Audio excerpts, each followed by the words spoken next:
शुएब शाहीन साहब, election commission की तरफ से तो ये इतलात आ रही हैं, अकील ने बताया कि वो अपने आप को हुकूमती मौक़िफ़ से डिस्टेंस कर रहे हैं और उनका ये कहना है कि अगर उन्हें कुछ नहीं मिला तो वो सुप्रीम कोर्ट चले जाएंगे। और इमरान खान साहब की भी स्टेटमेंट आई है अदलिया की हमायत में। इस सारी सिचुएशन पे आपका क्या कमेंट है? देखें, मैं सबसे पहले तो आपको, आपकी टीम को, जिन्होंने लम्हा बर लम्हा जब अदलिया पे अटैक हो रहा था आपने अदलिया का साथ दिया, मुबारकबाद पेश करता हूँ।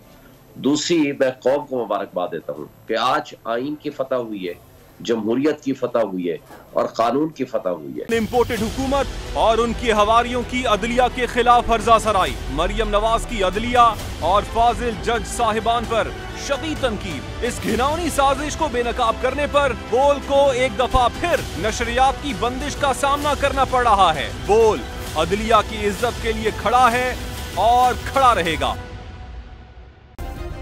सब्सक्राइब करें और बेल दबाएं ताकि कोई खबर रह न जाए।